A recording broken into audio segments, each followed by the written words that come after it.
আজকে এখানে এসে আমার খুব ভালো লাগলো।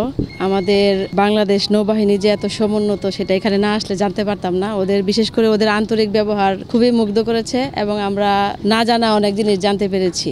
আর বাংলাদেশে যে এত সুন্দর যুদ্ধ জাহাজ আছে এটা আমার জানা ছিল না, তো দেখে খুব ভালো লাগলো। এই শিপে চড়া আমার ফার্স্ট চড়া, তারপর একটা যুদ্ধ জাহাজে চড়া খুবই ভালো লাগছে। ওদের যে কিভাবে ওরা যুদ্ধ করতে এগুলো জানতে পেরেছে, ভালো লাগছে। আর নতুন প্রজন্মের তো অবশ্যই জানা উচিত তারা যুদ্ধ সম্পর্কে। এই আগস্টে তারা স্বাধীন করেছে যে দেশ, তারা তো যুদ্ধ সম্পর্কে জানে না, তাদের আরও বেশি করে জানা উচিত এই সম্পর্কে। আর এই জাহাজটা দেখলেও ওদের ভালো লাগবে, এটা আর জনসাধারণের ওপেন করলে আরও বেশি ভালো লাগবে। আমাদের নৌবাহিনীর গর্ব, আমাদের বাংলাদেশের গর্ব, আমরা বাঙালি জাতি। এই নৌবাহিনী আমাদের যতটুকু জল এরিয়া আছে ততটুকু নিরাপত্তা, নিশ্চিদ্র নিরাপত্তা বিধান করে আসতেছেন অতন্দ্র প্রহরী হিসাবে। আমরা ওনাদের প্রতি গর্বিত এবং আমরা নৌবাহিনীকে উত্তর উন্নত কামনা করি, যাতে আরও আমরা বাংলাদেশের সরকার এই নৌবাহিনীকে আরও উচ্চতর অবস্থানে নিয়ে যেতে পারে, এইটার জন্য আমরা কামনা করি। আসলে আজকের দিনটা তো এমনিতে একটা বিশেষ দিন আমাদের জন্য, আমরা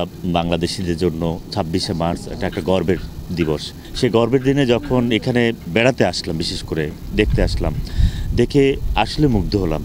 কারণ যারা সেই সময়কার 71-এ যাদের কন্ট্রিবিউশন ছিল, কিভাবে কন্ট্রিবিউট করেছে আমরা আসলে দেখিনি কখনো। ভিজিট করতে এসে যেমন তাদের আচরণ আমাদের খুব মুগ্ধ করেছে, তেমনি প্রতিটি বিষয় যেভাবে এক্সপ্লেন করেছে তাতে খুবই ভালো লেগেছে। কীভাবে তারা যুদ্ধ করেছিল বা কীভাবে যুদ্ধ করা যায়, কীভাবে শত্রুকে তারা মোকাবিলা করে। আদৌ আসলে আমরা এভাবে ঠিক আগে জানতাম না। দরিল্লা ঘুরে মজা পাইলাম, ওনাদের বিহেভও ভালো। এই জায়গায় আগে বড় আইসি, সব জিনিসই দেখতে সুন্দর লাগে।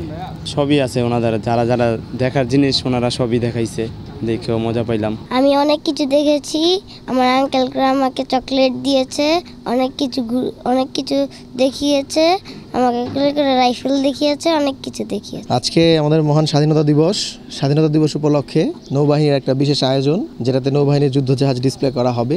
এই ইনফরমেশনটা জেনে আমি আর আমার বাচ্চা সহ ওদেরকে দেখাতে নিয়ে আসলাম। তো স্বাধীনতাতে আমাদের তো কষ্টার্জিত স্বাধীনতা, সেই স্বাধীনতাতে নৌবাহিনীর বিশাল অবদান ছিল। তো নৌবাহিনী কিভাবে আমাদের দেশকে সুরক্ষা দেয় সেই জিনিসগুলি, এবং কিভাবে নৌবাহিনীর যে কষ্ট, প্রত্যেকটা বাহিনীর আত্মত্যাগ আছে আমাদের দেশের স্বাধীনতা সার্বভৌমত্ব রক্ষার্থে। তো সেই আত্মত্যাগেরই একটা অংশ হিসেবে নিজেকে এবং নিজের ছোট ছেলেকে আমি দেখাতে নিয়ে আসছি নৌবাহিনীর কিভাবে তারা দায়িত্ব পালন করে, কত রোদে কত কষ্টে তারা দায়িত্ব পালন করে, এবং কিভাবে দেশের জন্য সার্বক্ষণিক তারা চৌকসভাবে দায়িত্ব পালন করে থাকে। জাহাজের এগুলা দেখি না, ফার্স্ট আসলাম আর কি। এখানে অনেক কিছু দেখলাম, কিন্তু আমার তো এইসব বিষয়ে আইডিয়া নেই।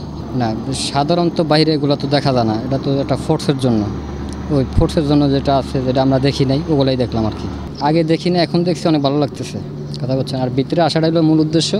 কথা বলছেন, বাইরের লোক ভিতরে অ্যালাউ নাই, তবে আসতে পারে অনেক খুশি হয়েছি। 1971 সালের মুক্তিযুদ্ধ বাংলাদেশ নৌবাহিনীর জন্য একটি গৌরবোজ্জ্বল অধ্যায়। আপনারা জেনে থাকবেন, অপারেশন জ্যাকপট পরিচালনা করা হয়েছিল বাংলাদেশ নৌবাহিনীর অকুতভয় নৌ কমান্ডোদের দ্বারা। তারা চট্টগ্রাম, মোংলা, নারায়ণগঞ্জ এবং বিভিন্ন স্থানে পাকিস্তানি নৌবাহিনীর যুদ্ধজাহাজ এবং গুরুত্বপূর্ণ সামরিক স্থাপনা সমূহে ক্ল্যান্ডেস্টাইন অ্যাটাক পরিচালনা করার মাধ্যমে তাদের যুদ্ধের সরবরাহ এবং যুদ্ধ ক্ষমতাকে দুর্বল করে দেয়, যা আমাদের বিজয়কে ত্বরান্বিত করে। এর মাধ্যমে প্রতিফলিত হয় যে সৃষ্টির সূচনা লগ্ন থেকেই বাংলাদেশ নৌবাহিনী বাংলাদেশের স্বাধীনতা এবং সার্বভৌমত্ব রক্ষায় অকুতভয়ভাবে সদা বলিষ্ঠ ভূমিকা পালন করে এসেছে। তখনকার সেই নৌবাহিনী কালের পরিক্রমায় আজকে ত্রিমাত্রিক নৌবাহিনীতে পরিণত হয়েছে। আপনারা জেনে খুশি হবেন যে আমাদের নৌবহরে এখন অত্যাধুনিক যুদ্ধজাহাজ, submarine, maritime patrol aircraft, special force এর পাশাপাশিও বিভিন্ন উচ্চ প্রযুক্তি সম্পন্ন সরঞ্জামাদি পরিচালনা করা হচ্ছে, যা আমাদেরকে একটি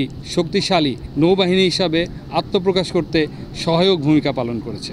বাংলাদেশ নৌবাহিনী শুধুমাত্র দেশের সার্বভৌমত্ব রক্ষাই নয়, অর্থনীতিতে সমানভাবে অবদান রেখে চলেছে। Safeguarding national interest in the maritime domain, এই মূল মন্ত্রকে সামনে রেখে বাংলাদেশ নৌবাহিনী জাহাজ বিএনএস অতন্দ্র বাংলাদেশের উপকূলীয় এলাকায় তার অপারেশন পরিচালনা করে চলেছে।